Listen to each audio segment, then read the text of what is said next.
In today's video, I'm going to show you exactly how to make text last longer on Clipchamp. If you've ever added a text box to your video and felt like it disappears too quickly, don't worry, this is a very simple fix once you know where to look. By the end of this tutorial, you'll be able to control the duration of your text precisely so it stays on screen for as long as you need.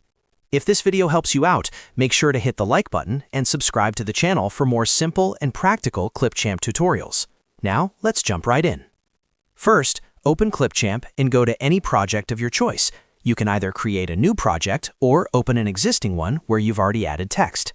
Once you're inside the editor, make sure your timeline is visible at the bottom of the screen. This is where all your media, including video clips, audio, and text elements, are arranged.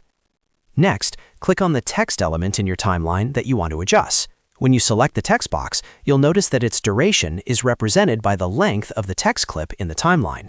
Above the timeline, and just below the play button, you'll be able to see the current duration of the selected text box. This shows you the maximum time the text is set to appear on screen. If your text is not lasting long enough, here's the key step. Move your mouse to the edge of the text box in the timeline. You'll see your cursor change, indicating that you can adjust the length.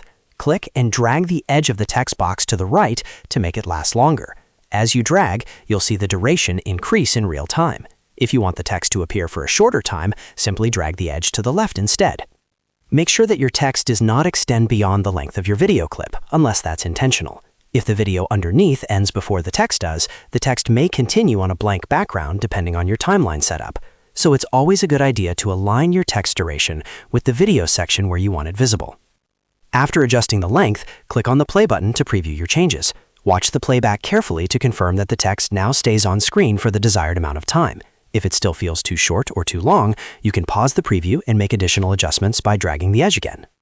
One helpful tip is to zoom into the timeline if you need more precise control. This allows you to fine-tune the duration down to very specific timing, especially if you're syncing text with voiceovers or music beats. And that's it. That's how you make text last longer on Clipchamp. It's all about selecting the text box and adjusting its length directly in the timeline. Once you get used to it, it only takes a few seconds to control exactly how long your text appears on screen. If you found this tutorial helpful, don't forget to like this video and subscribe to the channel for more easy Clipchamp editing guides in 2026. Thanks for watching, and I'll see you in the next video.